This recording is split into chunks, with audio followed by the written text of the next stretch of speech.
Anglers Extra.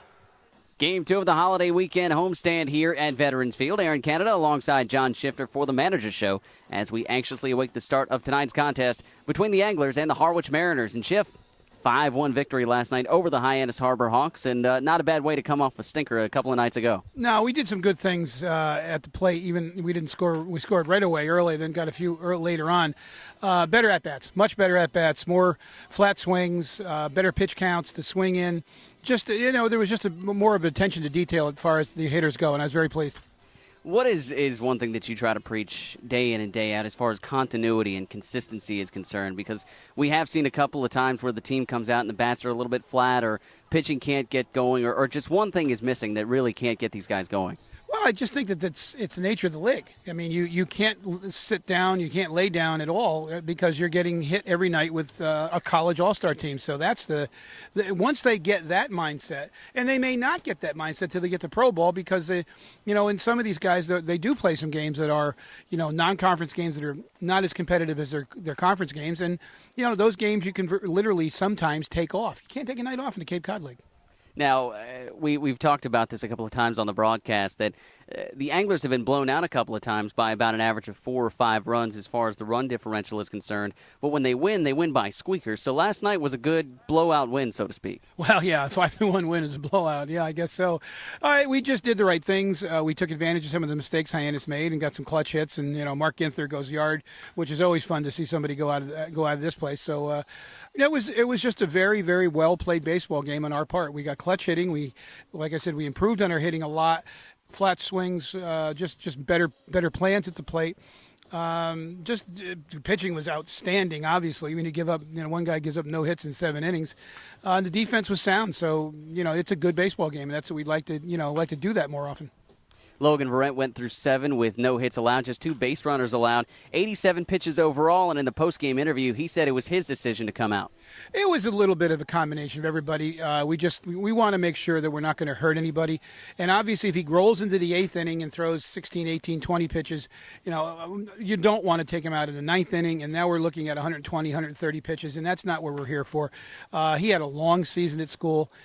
He's not injured or anything like that. It just there's a lot of innings on that arm. So he certainly did. He's one of the reasons why I coach, because he manned up for the team, saying that he's going to, that was perfect. 87 will give him a chance to come back in 6 more days, so he can pitch again instead of extending him where we might have to rest him for 10 days. That could hurt the team.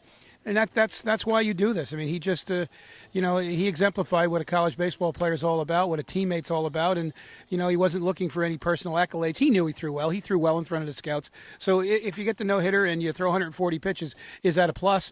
Or you throw 7 no-hit innings, you get out there 87 innings or 87 pitches, and you get yourself ready to go for the next outing. Take me through the next inning as far as pitching changes were concerned. Garrett Davis came on to start the 8th, faced one batter, walked the man, and then Aaron Gates was brought on right after that.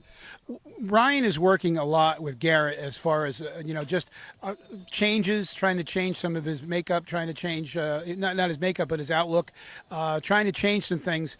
And what he wanted last night was just for Garrett to face one hitter. And as Ryan told me, I don't care if he walks him, they make an error, somebody hits a home run, or he strikes a guy out. I want him to face one batter, and we're going to break that one batter down. So they looked at it on the video, and that's what it was there for. That's why we did that, and it was pre-planned.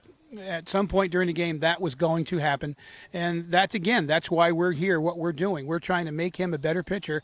And Ryan does an outstanding job, not only with the mechanics of baseball, but the mental aspects of baseball. And that one inning, as Ryan said, did a lot for him. It was not a positive event. It was a base on balls, but there was more things out of it than just what we saw, what everyone saw on television or on the internet or what we saw. Ryan was very pleased with what happened.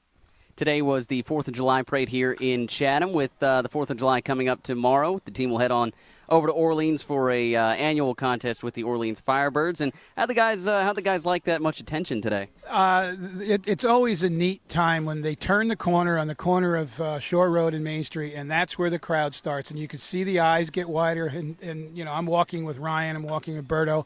They've never seen it before. It was, to some, emotional, just going, oh, my God, are you kidding me? They're expecting a couple hundred people along the parade route, not several, thousands, 30, 40,000 might have been there today. That was, it was as good as it gets. The kids were really excited, in awe of what they saw, and very appreciative of, the reception they got as they came down Main Street. Harwich coming into town tonight for, again, this second game of a 2-game holiday weekend homestand. Who do we see in the lineup? Let's see now. We're going to go with Ricky. Ricky's going to play first. Riley's going to play second. Steven's going to be at short. Ginther will be at third. Pavoni will be behind the plate. Right field, Verdon. Center field, Humphreys. Left field, Martin. And designated hitter is going to be Paolini. Speaking of Jason Martin, a couple of outstanding defensive efforts down the line last night. It's got to help your managerial skills to have a guy like him and Brian Humphreys knowing, and not only that, but the pitching staff itself knowing that they've got an outfield out there that can act like a vacuum when fly balls are hit that way. That was an outstanding performance, and Hump's been doing it all year. Jason's been doing it all year. Peter's been doing it all year. Anybody, even when we've put Westy out there, we've put Riley out there, the outfield defense has been spectacular, to say the least. It's been tremendous, and it is nice to see. And like you said, the pitcher can make a mistake, and they might be able to run it down for him. So yes, we're very pleased by the way that's operating, and it's going to get a little bit better when Bo Emerald gets here. So that's very, very exciting for us. Phil Pohl coming in from Clemson University, and he was on the parade route today. He will not be in the lineup tonight, as you said, but when do we see Phil back in action? Phil will be starting tomorrow over at Orleans, and he could get in tonight. We're just getting everybody accustomed to being here, kind of settling in. And Phil, being a veteran, Phil's all set, and he's ready to go, and we're excited that he's here. He's John Schiffner. I'm Aaron Canada. It's the Manager Show on the Cape Cod Baseball Network. Go Anglers!